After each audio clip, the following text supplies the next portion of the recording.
नमस्कार विद्यार्थी मित्रांनो, द ग्रो अकॅडमीच्या ऑनलाईन प्लॅटफॉर्मवर आपल्या सर्वांचं पुन्हा एकदा हार्दिक स्वागत आहे. विद्यार्थी मित्रांनो, आपण जी सिरीज सुरू केलेली आहे सक्सेस टॉक, म्हणजे जे यशस्वी लोक झालेले त्यांचं आपण या ठिकाणी मनोगत घेत असतो.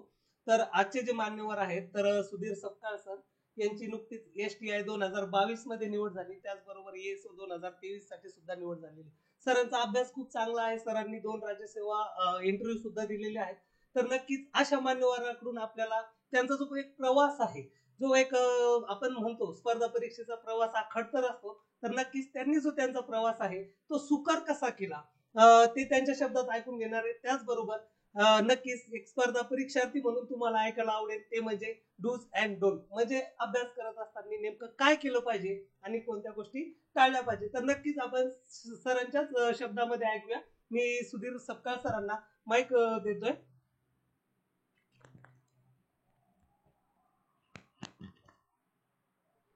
Thank you sir. सर्वप्रथम द ग्रो अकॅडमी ऑनलाईन जो प्लॅटफॉर्म आहे त्याचे जे संचालक आहे माननीय गणेश पाटील सर यांचं मी आभार मानतो की त्यांनी मला इथं संधी दिली बोलायची आणि तुमच्याशी इंटरॅक्ट होण्याची जी संधी दिली त्याच्याबद्दल त्यांचे खूप मनापासून आभार मानतो. या स्पर्धा परीक्षेच्या क्षेत्रामध्ये आता तुम्ही किंवा असं किंवा आम्ही असं प्रत्येकाचं जी स्टोरी जरी वेगवेगळी असली पण ध्येय सगळ्यांचं एकच असतं. आता मी जे काही तुम्हाला सांगेल त्यातलं काही गोष्टी तुम्हाला त्यात थोडं चेंज करून तुम्हाला अभ्यास करावा लागेल, काही थोडंफार घ्यावं, काही त्यातले काही पॉईंट घ्यायचे, काही सोडायचे. तर सर्वप्रथम तुम्हाला माझा परिचय करून देतो. माझं नाव सुधीर बाबुराव सपकाळ, माझं गाव लिहाखेडी. आता लिहाखेडी सिल्लोड तालुक्यामधलं आणि जिल्हा छत्रपती संभाजीनगर. आता लिहाखेडी म्हणलं तर एक काय म्हणते त्याला एक छोटंसं अधिकाऱ्यांचं गाव म्हणून सुद्धा आता ओळखलं जातं, कारण 4 PSI आता समजा माझं STI आला असेल आणि आता नुकतंच असिस्टंट BDO म्हणून एक सर आमच्या गावातले त्यांचा सुद्धा रिझल्ट आला. म्हणजे गावाला जो वारसा लाभलेला आहे. एक पहिलं जे गाव होतं आमचं 2000 पूर्वी एक शिक्षकांचं गाव म्हणून ओळखलं जात होतं. म्हणजे गावामध्ये भरभरून शिक्षक खूप नियुक्त होत होते. पण 2014-15 नंतर जो टर्निंग पॉईंट आला गावामध्ये तर तो खूप महत्त्वाचा ठरला आणि माझ्या आयुष्यात सुद्धा. म्हणजे मी साधारण 12वीला असेल त्याच वेळेस आमचे गावकरी समाधान दौडे जे महाराष्ट्रामध्ये टॉपर आले आणि PSI झाले आणि त्याच वर्षी 4थ्या रँकला असणारे एकनाथदादा बावस्कर ते सुद्धा PSI झाले. म्हणजे जेव्हा ते PSI झाले तर तेव्हा PSI हा समजा PSIचा जे क्रेज किंवा MPC हा शब्द हा मी माझ्या आयुष्यात फर्स्ट टाइम ऐकला आणि तिथून माझ्या आयुष्याला टर्निंग पॉईंट मिळाला. 12वी पर्यंत मला ठरलेलं होतं की मला इंजिनिअरिंगला जायचं किंवा मेडिकलला जायचं, दोन्हीपैकी एक करू म्हणलं आपण. मग मी मेडिकल फील्ड निवडली. ती 12वी पर्यंत नीटचे क्लास केले, पण 12वी नंतर जेव्हा यांचं ऐकलं तर म्हणलं सगळं सोडा आपण आणि आता फक्त स्पर्धा परीक्षा करायला पाहिजे. यांच्यासारखंच काहीतरी गावाचं नाव आणि आपल्या आईवडिलाचं नाव आणि आपलं स्टेटस यातूनच आपण वर येऊ शकतो. आणि सगळ्यात मेन गोष्ट असं स्पर्धा परीक्षामध्ये बाकीच्या फील्डपेक्षा इथं तुम्हाला एक काय म्हणतात ते एक तुमचा पब्लिक कॉन्टॅक्ट किंवा मग तुमचं स्टेटस किंवा मग तुमचा उदरनिर्वाह हे सगळ्या गोष्टी फुलफिल होत असतात. म्हणजे हे एकच क्षेत्र आहे असं एकमेव की तुम्हाला सिद्ध करण्याचं एक सर्वोत्तम माध्यम म्हणता येऊ शकतं. मग माझं आता शिक्षणाचं तुम्हाला सांगायचं म्हणलं तर माझं शिक्षण असं काही कॉन्व्हेंट स्कूल किंवा मग CBSE मीडियम असं काही नाही. वडील जरी शिक्षक होते पण माझं पूर्ण जे शिक्षण आहे ते जिल्हा परिषद म्हणजे माध्यमिक शिक्षण एक नॉर्मल स्कूलमध्ये झालेलं आहे. झेडपीचा विद्यार्थी मी, म्हणजे एक नॉर्मल तुमच्यासारखा सर्वसामान्य विद्यार्थी, असं काही नाही विशेष वेगळं आहे म्हणून मी जे तुम्हाला काही सांगेन की ते असं काही वेगळंच काहीतरी सांगणार किंवा मग असं काहीतरी बंबांडी करणार. मी खूप मोठा माझा बेसच पक्का होता, मी खूप म्हणजे हुशार होतो मुळात, असं काही नाही. नॉर्मल तुमच्यासारखा विद्यार्थी. साधारण 2018चं वर्ष असेल त्या वर्षी मी मार्च महिन्यामध्ये संभाजीनगरला पाऊल ठेवलं पहिले आणि आलो तर फर्स्ट इयरला कॉलेजला ऍडमिशन घेतलं आणि वर्षभर जवळपास कॉलेज रेग्युलर केलं. आलं तर स्पर्धा परीक्षेच्या येणं, पण मग SB कॉलेज ज्याचं आपल्या जवळ औरंगपुऱ्यामधलं जे कॉलेज आहे ते स्ट्रिक्ट कॉलेज असल्यामुळे तिथं रेग्युलरच करावं लागत होतं. जवळपास मी स्पर्धा परीक्षेतून बाहेर फेकल्यासारखी सिच्युएशन होती ती. म्हणजे काहीच नाही, फक्त कॉलेजच करावं लागत होतं. म्हणजे ते मार्कच देत नव्हते, प्रॅक्टिकलला जवळपास बसू देत नव्हते. म्हणून मी 1 वर्ष कॉलेजमध्ये गेली. पण योगायोगाने एक घटना घडली आयुष्यात की 2018च्या एंडिंगला म्हणजे भूषण आयरे सर जे 2-4 वर्षापूर्वी समजा महाराष्ट्रात टॉपर आलेले, उपजिल्हाधिकारी पदावर त्यांची नियुक्ती झालेली, अशी भूषण आयरे सर यांचं कार्यक्रम आयोजित केला होता. त्या कार्यक्रमामध्ये जेव्हा त्यांनी जे भाषण दिलं आणि तेव्हा त्यांचा तो रुबाब, त्यांचा सत्कार किंवा त्यांचं ते आईवडिलांना सुद्धा त्यांनी आणलेलं होतं. त्यांचं ते आनंदाश्रू बघितले आणि म्हणलं नाही आपल्याला यांच्यासारखं करायचं आणि आपल्या आईवडिलाचं भरभरून लोक जे कौतुक करतील हे क्षेत्रातूनच करणार आहे. मग परत एकदा म्हणलं आता आपण इथून आता क्लास लावायचा आणि इथून आपला प्रवास सुरू करायचा. मग 2018ला जेव्हा ते भाषण ऐकलं आणि त्याच्यानंतर सेकंड इयर पासून अभ्यासाला काय म्हणतात एक श्री गणेश आम्ही केला. जेव्हा मी सुरुवात केली तर फक्त क्लासमधलं जे काही शिकवलं समजा सर जे सांगतात, जसं की गणेश सर तुम्हाला सांगत असतात टेस्ट पेपर सोडा, त्याचं अनालिसिस करा, तशाच प्रकारे मार्गदर्शन घेत होतो, तेवढंच करत होतो, त्याच्या पलीकडे काही करत नव्हतो. मग थर्ड इयर जेव्हा आलं तेव्हा असं वाटायला लागलं की बाबा आपण क्लासच्या व्यतिरिक्त काही थोडंफार एवढं केलं नाही, क्लासचं पण व्यवस्थित नाही केलं. मग आपण जर असं करत राहिलो तर आपलं काही खरं नाही बाबा या क्षेत्रामध्ये. पण 2019ला एक चांगला ग्रुप भेटला, 4-5 जणांचं मित्र होता आम्ही. मग सर्व जवळपास सगळे फ्रेशरच होते, सगळे अंडर ग्रॅज्युएट होते, फ्रेशर होते. जसे मग मी त्यांचे नाव घेऊ इच्छितो, म्हणजे सदानंद कदम असतील, विनोद शेळके असन, संदीप अवताडे असन, समाधान चव्हाण असन, दत्तू असन, 4-5 जणांचा आमचा ग्रुप होता.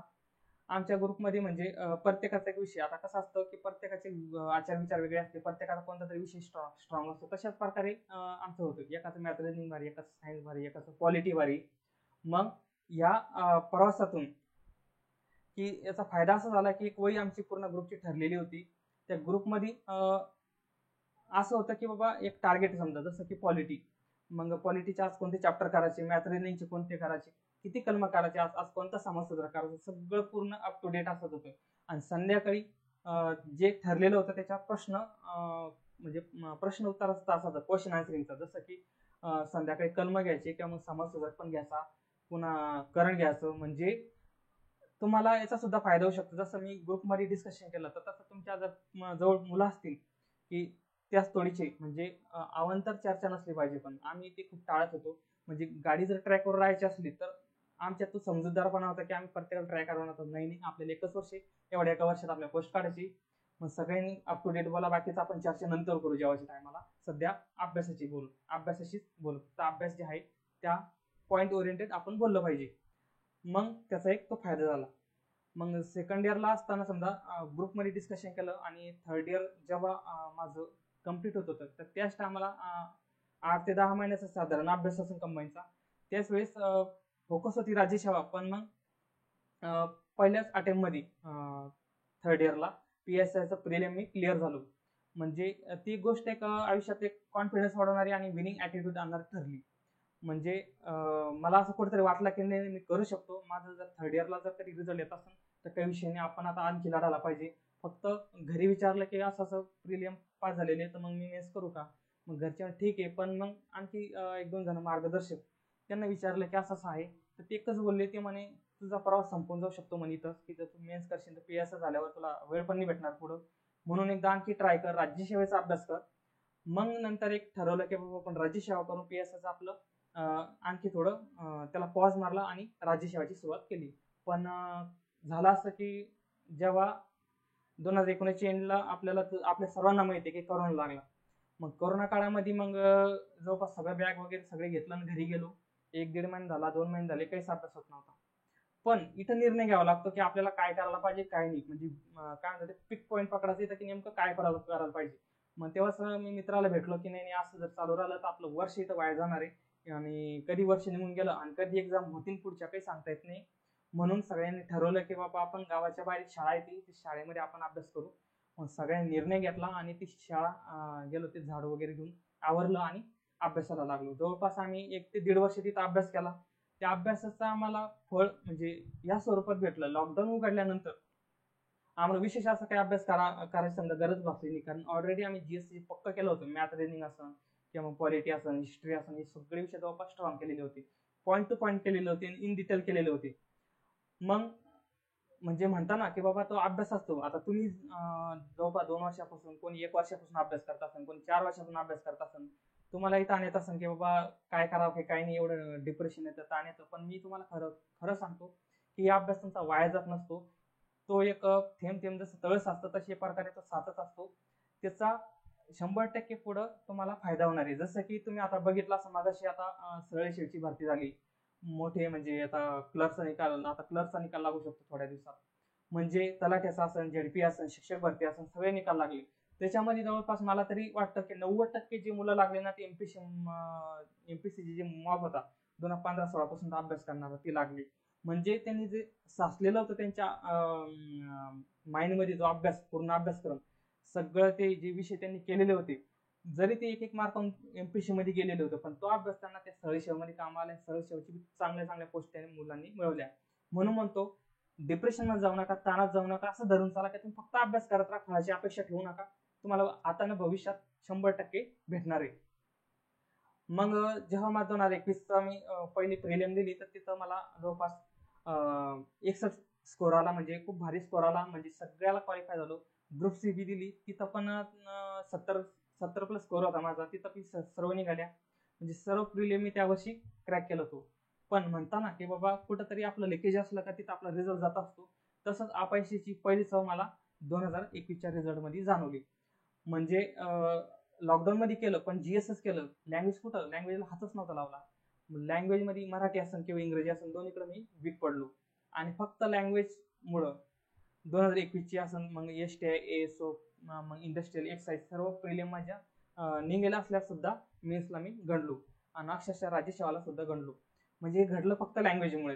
तर तुम्हाला एकच सांगाल की बाबा कोणताच विषय तुम्ही वीक ठेवू नका, म्हणजे तो प्रीचा असन किंवा मेन्सचा असन. मग त्याच्यानंतर 2022ला मग गणेश सर माझ्या कॉन्टॅक्ट मध्ये आले, आपले गुरु अकॅडमीचे. ते गणेश सरांना विचारलं की सर असं समजा होतं माझ्यासोबत, लँग्वेज मध्ये मला फटका बसला. मग सरांचं मार्गदर्शन घेऊन लँग्वेजवर इंग्लिश असेल किंवा मराठी असेल दोन्हीमध्ये 22ला नव्यानं उभा राहिलो. आणि प्रिलियमचं तुम्हाला सांगायचं झालं तर प्रिलियम माझी कधी जात नव्हती, म्हणजे 2021ची जशी प्रिलियम निघली 2022ला पण 58 प्लस स्कोर होता, तिथं पण प्रिलियम क्रॅक झालो मी सगळ्या.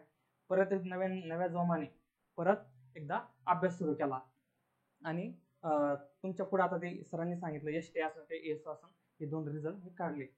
आता फक्त हे बोललोय मग माझा प्रवास, आता माझा प्रवास तुमच्यासाठी जास्त काही कामाचा नाही, आता जे मी पुढे सांगेन ते तुमच्या जास्त कामाचं असणार आहे. तिथं आता तुम्ही कॉन्सन्ट्रेशन करा. आता तुम्हाला आणखी एकदा सांगतो की आता आगामी समजा 14 एप्रिल आज की डॉक्टर बाबासाहेब आंबेडकर यांची जयंती आपण म्हणजे खूप जल्लोषामध्ये जयंती साजरी करणार आहे. पण त्या माणसाकडनं खूप काही शिकासारखं आहे. म्हणजे आपण आज शिकतो, आपण म्हणतो की नाही मी किती टेन्शन मध्ये, मला किती ताण आहे, मला किती अभ्यास करावा म्हणजे लागतोय की बाबा मेचा खर्च, ह्यो खर्च, तो खर्च, ते करून मला इथं राहावं लागतं. पण आपण कोणाला तरी बघितलं तेव्हा आपल्याला जास्त मोटिवेट भेटतं की आपल्यापेक्षा बी खडतर परिस्थितीमधून गेलेला व्यक्ती, या देशाचं संविधान त्या व्यक्तीने लिहिलेलं आहे, की तेव्हा मग आपल्याला कुठेतरी एक जोश येऊ शकतो. जसं डॉक्टर बाबासाहेब आंबेडकर म्हणजे वर्गाच्या बाहेर राहून शिकलेले, तुम्ही सगळ्यांना माहिती आहे की बाबा वर्गात सुद्धा म्हणजे बसू देत नव्हते त्या व्यक्तींना. म्हणजे जवळपास त्यांच्या 30 प्लस डिग्री त्यांच्या नावावर आहे. म्हणजे एक व्यक्ती हाडामासाचा माणूस आहे, पण आयुष्यात काय करू शकतो आणि किती पोटेन्शियल माणसात असू शकतं याचं जिवंत उदाहरण म्हणजे ते डॉक्टर बाबासाहेब आंबेडकर होते. आणि आता तुमच्यासाठी एक सांगायचं म्हणलं तर आता जवळपास आता माझ्यासमोर तुम्ही जे ऑनलाईन प्लॅटफॉर्मवर जे काही मुलं आहेत ते आता काही फ्रेशर असतील, काही ह्या वर्षी आले असेल, काही मागच्या वर्षी आले असेल, किंवा 2-3 वर्ष आधी आले असेल. फक्त आयुष्यामध्ये एक तयारी ठेवा, छत्रपती शिवाजी महाराज हे जे आपले मॅनेजमेंटचे गुरु म्हणले जातात त्यांचं एक आदर्श समोर ठेवा. म्हणजे जे काही विद्यार्थी असतात फ्रेशर किंवा जुने, त्यांच्यासाठी एकच सांगन, कधी कधी आपल्याला पुरंदराचा तह बी करावा लागणार आहे, कधी कधी अफजल खानला मारल्यानंतर जल्लोष न करता जमिनीवर राहून पुढची कामगिरी करावी लागणार आहे. म्हणजे ते तुम्हाला एक्सप्लेन करून सांगतोच नाही. म्हणजे जसं की आता कोणी काही मुलं जुनी असतील, आता त्यांचा काही छोटा सरळ सेवेचा निकाल आला असतो किंवा येण्याच्या याच्यात भूमिकेत असतं, तर मी पहिले अफजल खानाचं तुम्हाला सांगतो की अफजल खानाचा वध जेव्हा झाला, तर हे सगळ्यांना माहिती की अफजल खानाचा वध झाला, पण त्याच्यानंतर काय झालं होतं, त्याच्यानंतर आपण सहसा विचार नाही करत की त्याच्यानंतर महाराजांनी काय केले, काय असं डीजे लावले ते, की मग जल्लोष केला, मग सगळीकडे मिठाई वाटली, जिलेबी वाटली की आपण महाराजांचा विजय झाला. आता असं काहीच घडलं नाही. त्याच्या 1-1.5 तासानंतर महाराज गडावर पोहोचले, आणि गडावर पोहोचल्या त्यांनी आदेश दिला त्यांच्या मावळ्यांना की बाबा तयारीला लागा, तलवारीला धार द्या, आणि घोड्यांना चारा खाऊ घाला, पाणी पाजा, आपल्याला पुढची आगेकूच करायची. म्हणजे बघा तुम्ही की एखाद्या जो मोठा शत्रू होता, जवळपास त्यांच्या 10 पट शक्तीनिशी आलेला जो व्यक्ती होता, त्याला मारल्यानंतर सुद्धा त्या माणसांना हवेत न जाता किंवा जमिनीवर राहून परत आदिलशाही जे साम्राज्य होतं ते विजापूर त्याच्याकडे आगेकूच केली आणि पन्हाळ गडापर्यंत बाजी मारली होती. आणि जवळपास त्या 5 ते 6 दिवसामध्ये महाराजांनी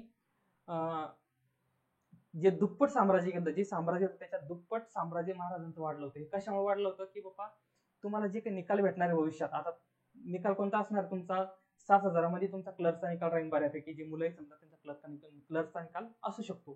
तर माझं तेच म्हणणं आहे, क्लर्कचा निकाल आल्यानंतर तुम्ही महाराजासारखं कुठे हवेत न जाता किंवा जल्लोष न करता किंवा नॉर्मल सत्कार स्वीकारून परत आपलं जे आपण ज्या ध्येयाने इथं आलो होतो, कोणी PSI साठी आलेले, कोणी STI साठी आलेले, कोणी राज्यसेवेसाठी आलेले, त्या ध्येयाकडे तुम्ही बघितलं पाहिजे जमिनीवर राहून. म्हणजे महाराजाकडून ते गुण घ्यासारखं आहे. आणि दुसरा त्यांची एक स्टोरी सांगत आपण तर पुरंदराच्या तहामध्ये काय झालं होतं की त्या तहामध्ये महाराजांना जवळपास 23 किल्ले द्यावे लागले होते. 23 किल्ले म्हणजे असं नाही की बाबा 23 किल्ले धरले आणि दिले. 23 किल्ले म्हणजे जवळपास महाराजांचं अर्ध्यापेक्षा जास्त साम्राज्य मुघलाकडे चाललं गेलं होतं. म्हणजे एक काय म्हणता येईल की 2 पाऊल मागं हटावं लागलं होतं महाराजांना. म्हणजे त्याच्यामध्ये महाराज कुठे खचून न जाता की बाबा आपल्याला हे 23 किल्ले आणि अर्ध साम्राज्य आपल्याला परत कसं घेता येईल, आपलं स्वराज्य कसं परत घेता येईल रयतेचं, याच्यासाठी विचार केला. म्हणजे कोणताही काय म्हणता येईल त्याला की कोणताही भाऊ न करता शांत डोक्यानं परत पुढची प्लॅनिंग करून येणाऱ्या 10 वर्षामध्ये महाराजांनी परत ते किल्ले जिंकले सुद्धा होते. जसं की आपण सिंहगडचं जर स्टोरी ऐकतो, जसं तानाजी मालुसरेने तो किल्ला जिंकला होता, ते त्या घटकापैकी एक घटक आहे. म्हणजे आपल्याला महान पुरुष सुद्धा सांगून जातात की बाबा आपण आयुष्य कसं जगलं पाहिजे. तर MPSC मध्ये आता तुमच्यासाठी एक सगळ्यात मोठी टिप असणार आहे की सगळ्यात मेन MPSCचं तुम्ही सकाळी 7ला बसल्यानंतर सगळ्यात मोठं ताण नका घेऊ, कारण सध्याला ती परिस्थिती खूप वाईट झालेली. पोरं म्हणजे 4-5 वर्षापासून कोणी लॉकडाऊनच्या आधीची खूप म्हणजे डिप्रेशन मध्ये, कोण प्रेशर मध्ये, कोणी म्हणतं की मला कधी भेटतं, कधी निकाल येतो माझा. तर शक्यतो माझं काय म्हणणं आहे, तुमचा जन्म झालेला आहे ना, तर तुम्ही उपाशी नाही राहणार आहे. तुम्ही 100% तुमचा जन्म झाला तर तुम्हाला त्याचं साधन सुद्धा भेटलेलं आहे, तुम्हाला उदरनिर्वाहाचं. फक्त कोणत्याही प्रकारे प्रेशर घ्यायचं नाही, कारण प्रेशर घेतल्यानं काय होणार आहे, तुमचा दिमाग जो ब्रेन असतो आपला तो डिॲक्टिव्हेट होतो आणि आपल्याला पुढे काय करायचं हे सुचत नाही. तर त्यासाठी सगळ्यात मोठं असं की रिलॅक्स राहा. म्हणजे कुठलाही ताण नका घेऊ, नाही झालं तर नाही झालं, काही प्रॉब्लेम नाही, आहे शेती आपल्याकडे, नाही तर मग आपल्याला बिझनेस करू, नाही तर मग आपण एखादा गाडी टाकू, नाही तर बुक स्टॉल टाकू. आता आपल्या MPSC मध्ये आल्यानंतर आपल्याला बरंच कळलं की एखादा अभ्यासिका टाकते काही मुलं, किंवा मग कोणी मेस टाकतात. म्हणजे माणूस उपाशी नाही राहत, पण तुमचं बेस्ट तुम्ही इकडे द्या. म्हणजे कोणताही ताण नका घ्या. म्हणजे तुम्हाला ताण फक्त ह्या गोष्टीचं घ्यायचं की तुम्हाला आज काय करायचंय, उद्याचं नाही घ्यायचा. आज काय करता येईल, आज काय काय मला चॅप्टर कम्प्लीट करायचे आणि आज मला कोणत्या प्रकारे अभ्यास करता येईल, ती सगळ्यात मेन गोष्ट आहे. आता तुम्हाला काही छोट्या टिप देतो. जर तुम्हाला इथून पुढे निकाल जर काढायचा असेल तर तुम्हाला सर्वात पहिली गोष्ट लागेल संयम. तुम्हाला थोडं संयम ठेवावा लागणार आहे, की कारण ही जी प्रोसेस आहे MPSCची 1 ते 1.5 वर्षानंतर किंवा 2 वर्ष चालत असते एखाद्या एक्झामची. पण त्याच्यासाठी घाबरून नाही जायचं, कारण ते 1.5-2 वर्ष सहज निघून जातात, ते तुम्हाला कळणार नाही. फक्त 1.5-2 वर्षामध्ये आपण आपलं बेस्ट देऊ शकलो पाहिजे. दुसरी गोष्ट असणार तुमची जिद्द आणि चिकाटी तुम्हाला सोबत ठेवावं लागणार आहे. पण थोडी जर तुम्ही डगमगले, नाही मी करू नाही शकत, माझं होणार नाही, असं बिलकुल भावना नाही. मी होऊ शकतो आणि मला म्हणजे कॉन्फिडंट ठेवायचा, ओव्हर कॉन्फिडंट नाही पण कॉन्फिडंट ठेवायचा, मी करू शकतो आणि माझ्याकडून ते सहज शक्य आहे. तिसरी गोष्ट असणार तुमच्या आयुष्यामध्ये योग्य मार्गदर्शक. आता मी याच्याबद्दल या शब्दावर जास्त भर याच्यामुळे दिला की माझ्या आयुष्यामध्ये मार्गदर्शकाची भूमिका सुद्धा तेवढीच महत्वाची आणि तुमच्या आयुष्यात सुद्धा असणार आहे. आता मी इथं गॅरंटी सांगू शकतो की जे ऑनलाईन व्हिडिओ बघणारे आपले जे विद्यार्थी आहे, की त्यातले 90 ते 95% मुलं असे की त्यांच्यामध्ये म्हणजे अशी भावना आहे की त्यांना योग्य मार्गदर्शनच भेटत नाही. म्हणजे त्यातले काही असे की त्यांच्यामध्ये थोडा इगो असतो की नाही मला काही मी ऑनलाईनला व्हिडिओ पाहतो आणि पाहून घेतो, मी कोणाला विचारत नाही, माझं पाहून घेतो. याचा फटका असा बसतो की निकाल जो 1 वर्षाने येतो तो 2 किंवा 3 वर्षाने किंवा 4 वर्षाने येतो किंवा कदाचित येत नाही. म्हणून म्हणतो योग्य मार्गदर्शक तुमच्या आयुष्यात आहे. म्हणजे असं नाही की वर्षाला तुम्ही विचारा, की कंटिन्यू एका आठवड्याला, एका 15 दिवसाला आणि एका महिन्याला त्या व्यक्तीला विचारत राहा. तुमच्या आयुष्यात असा एखादा व्यक्ती ठेवा की बाबा मी क्वालिटी कसं करायला पाहिजे, मी इकॉनॉमी कसं करायला पाहिजे, की बाबा मी आता 3 महिन्याची स्ट्रॅटेजी कशी ठेवायला पाहिजे. जरी आपण त्याच्यामध्ये मास्टर जरी असलो त्या विषयामध्ये किंवा त्या कंबाईनमध्ये किंवा मग आपण राज्यसेवेमध्ये, तरी सुद्धा विचारा. कारण नम्र होऊन जेवढं तुम्हाला घेता येईल, तुमचं जे टोपलं आहे ते असं उलटा न ठेवता सरळ ठेवा. म्हणजे समोरचा ती व्यक्ती तुम्हाला भरभरून देत असतो. तुम्ही जर तुमचा इगो, तुमचा अहमभावना जर समोर आणली तर समोरचा व्यक्ती तुम्हाला जे देत असतो त्याच्यात आपोआप तो त्याचं बंद करून टाकतो की नाही बाबा हा व्यक्ती जरा आगाऊ व्यक्ती, ऐकत नाही, स्वतःला दीडशहाणा समजतो. पण माझं एकच सांगणार आहे की मार्गदर्शकाची भूमिका एवढी महत्वाची की तुम्ही मेहनत तर सगळे करायला पोरं, पण जे 90 ते 95% जो मार्क आहे ते मेहनत करता, पण त्यांची गाडी कधीचीच ट्रॅकवरून खाली उतरलेली असते, ती वेगळ्या दिशेने अभ्यास करत असते. म्हणजे त्याचा फटका त्यांना एक्झाम झाल्यावरच कळतो की 1 मार्काने निकाल गेला, 2 मार्कांनी निकाल गेला, 10 मार्कांनी निकाल गेला. म्हणजे जर जे व्यक्ती 5-6% ते मार्गदर्शक ठेवून जे अभ्यास करतात त्या ह्यांच्यापेक्षा 1 वर्ष किंवा थोडं लवकर रिझल्ट काढतात. कशामुळे की बाबा समोरचा व्यक्ती जो सांगतो ते आपण ऐकलं की नंतर काहीतरी असं वेगळं भेटतं त्याच्याकडनं, की बाबा नाही एक दिशा भेटते की बाबा नाही हा विषय अशा प्रकारे केला तर आपल्याला जास्त समजेल आणि हे क्वेश्चन अशा प्रकारे टॅकल केले तर याचा जास्त फायदा होईल. लॉजिक असेल, एलिमिनेशन मेथड हे आपल्याला कोणाकडून शिकायला भेटतं? गणेश सर सारखे मार्गदर्शक किंवा आपले जे काही तुमचे मार्गदर्शक असतील त्यांच्याकडूनच भेटतं शिकायला. म्हणजे नवीन नवीन काहीतरी गोष्टी आपण तर अभ्यास आपल्याला सगळं माहिती, कंबाईनसाठी काय करायचं, राज्यसेवेसाठी काय करायचं, पण ते पिक द पॉइंट आणि मोजकं म्हणजे सिलेबस आपल्याला काय म्हणतात ते संदर्भ साहित्य मोजके ठेवायचे आणि जास्तीत जास्त रिव्हिजन ठेवणं, कोणता चॅप्टर केला पाहिजे कोणाकडून मार्गदर्शकाकडून भेटणार आहे. हे तिसरा पॉईंट मी तुम्हाला मार्गदर्शकाचा सांगितला. आणि चौथी गोष्ट तुम्हाला काही फळाची अपेक्षा करावी नाही लागणार आहे. तुम्ही जर म्हणलं नाही मी कंबाईन मध्ये माझा निकालच पाहिजे असं पाहिजे तसं पाहिजे नाही, तुम्ही आजचा दिवस चांगला द्या, उद्याचा दिवस तुमचा बेस्ट द्या, फक्त निकाल माझा आलाच पाहिजे असं एकदम अपेक्षेचं वजन डोक्यावर घेऊ नका. अपेक्षेचं वजनासाठी त्याच्यावर एक स्टोरी आठवली की जसं मुघल बादशाह होता. मुघल बादशाह असं जंगलात जात असताना त्याला एक असं छोटासा एक आदिवासी मुलगा भेटला की तो त्याच्या डोक्यावर जवळपास 20-25 किलोचा एक असं भारा होता काड्यांचा. तो म्हणजे त्या भाराला कोणताही हात न लावता तो चालत होता. मग ते आणि विशेष म्हणजे पुढे छोटीशी असं काय म्हणतात नाला टाईप होतं, त्या नाल्यानं त्यानं उडी मारली तरी सुद्धा तो डोक्याचा तो भार होता तो खाली नाही पडला. मग तो शॉक झाला की बाबा यानं हातानं सुद्धा धरलेला नाहीये तो भाला, तो भार आहे तो हाताने धरलेला नाहीये आणि याचा बॅलन्स म्हणजे इतक्या भारी की म्हणजे तो चकितच झाला बादशाह. मग मुघल बादशाह तिथं आले आणि मुघल बादशाह त्याला विचारलं की तू कसं काय केलं म्हणे, की एवढं म्हणजे एवढी कुदी मारली तरी सुद्धा तो भार त्याच्या डोक्यावर पडला नाही म्हणे. तो भारा जो काही काड्यांचा होता तो. मग नाही म्हणे मला ती सवय म्हणे ते नेहमीची, मग एक काम कर म्हणे आणखी एकदा करून दाखवतो का ते. तो म्हणे नाही म्हणे मला पुढे जायचं म्हणे, मला उशीर होते. मग त्यांनी काय केलं 2-3 सुवर्ण मुद्रा दिले, हे घेऊन तुझे हे सुवर्ण मुद्रा मी तुला देतो म्हणे, आधी तू उडी मारून दाखव म्हणे, तशीच पण मला एकदा मी तुला सुवर्ण मुद्रा देऊन टाकतो म्हणे. मग तो परत एकदा गेला आणि परत जेव्हा उडी मारायला गेला तर तो भार तो डोक्याचा जो भार होता तो खाली पडला. मग खाली पडल्यानंतर मग तो आदिवासीचा मुलगा तो सुद्धा चकित झाला आणि जे मुघल बादशाह होते ते सुद्धा चकित झाले की याच्यात डोक्यावरून भार पडला म्हणे.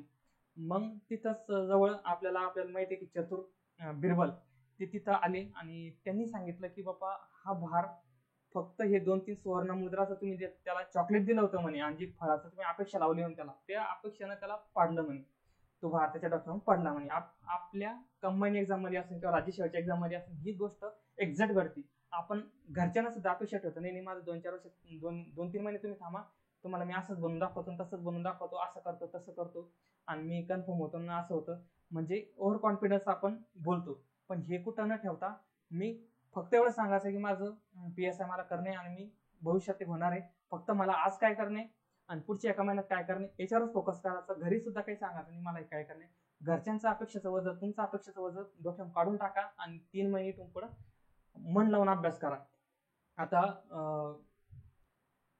बऱ्यापैकी 10 ते 15 मिनिटं मला आता बोलून होऊन गेली. आता मी तुमचा जास्त वेळ घेणार नाही. तर जाता जाता एकच सांगन की जे गणेश सर आहे आपले गुरु अकॅडमीचे ते तुम्हाला जे भरभरून देतात आता टेस्ट सिरीजच्या माध्यमातून ते रात्रंदिवस त्या टेस्ट पेपरवर काम करतात. त्या टेस्ट पेपरवर ते टेस्ट सिरीज बी तुम्ही चांगल्या व्यवस्थित बऱ्यापैकी सोडवा. कारण टेस्ट सिरीजचा फायदा वैयक्तिक मला सुद्धा झालेला आहे. आणि जे काही मुलं येतात ऑनलाईन बघणारे त्यांना एकच सांगू इच्छितो की जेव्हा 2021ला मला 61 स्कोर आला 61+, तो फक्त स्कोर फक्त असं नाही की आयोगाचे पेपर पाहिजे मला आला. जवळपास मी 100+ पेपर सोडवले असतील, कमीत कमी 100+ पेपर कंबाईनचे सोडवले त्या 3 ते 4 महिन्यामध्ये, तेव्हा माझा तो स्कोर वाढलेला होता. म्हणजे तुम्हाला एकच सांगतो की गुरु अकॅडमीची संडेला जी टेस्ट घेते ते पण आणि तुम्ही वैयक्तिक बाकीच्या पण टेस्ट काढून आणा. आणि तुम्हाला जर टाइम मॅनेजमेंट करणार असेल, कंबाईनचा जो पेपर आहे का तो अभ्यास प्लस टाइम मॅनेजमेंट या दोन्ही गोष्टी हँडल कराव्या लागतात. तारेवरची कसरत त्याच्यासाठी जे 15 ते 20 मिनिटं मॅथ रिजनिंगसाठी तुम्हाला उरत नाही किंवा मग कमी उरतो टाइम, ते जर वाढवायचा असेल तर यासाठी प्रॅक्टिसच करावं लागणार टेस्ट पेपरची. जास्तीत जास्त पेपर काढून आणा आणि मला तरी वाटतं ते 2 किंवा 3 दिवसानंतर तुम्ही टेस्ट पेपर सोडवला पाहिजे आणि शेवटच्या महिन्यामध्ये डेली 2-2 पेपर तुम्ही दर दिवशी सोडवला पाहिजे. आणि विशेष म्हणजे आता ग्रोचा पेपर या संडेला झाला, मी तो बघितला. म्हणजे पेपरची क्वालिटी सुद्धा खूप भारी आहे. म्हणजे प्रश्न काढण्याचे सरांचं ते काय म्हणतात ती उत्स्फूर्तपणा किंवा मग ते आतून जी इच्छा आहे मुलांसाठी, म्हणजे आयोगाला धरून असणारे प्रश्न सरांची. कारण आयोगाचा अप्रोच हे तुम्हाला येणं खूप गरजेचं आहे. म्हणून टेस्ट पेपर सोडा आणि तुमच्या आयुष्यात मार्गदर्शक ठेवा. गणेश सरांसारखं तुम्ही मार्गदर्शक ठेवू शकता की त्यांचा तुम्हाला खूप फायदा होईल. म्हणजे जो निकाल तुमचा 1 वर्ष किंवा 2 वर्ष नंतर येणार आहे तो आधी येऊ शकतो. याचा फायदा असा 1 वर्षाचा खर्च तुमचा जवळपास वाचवला, म्हणजे वाचतो. जवळपास 1 लाखाचा खर्च तुम्हाला जर वाचायचा असेल, तुमचा इगो बाजूला ठेवून मार्गदर्शक तुमच्या आयुष्यात आजपासूनच ठेवा, एवढंच सांगतो. आणि माझं आज मी जे काही भाषण असते ते संपवतो. थँक्यू.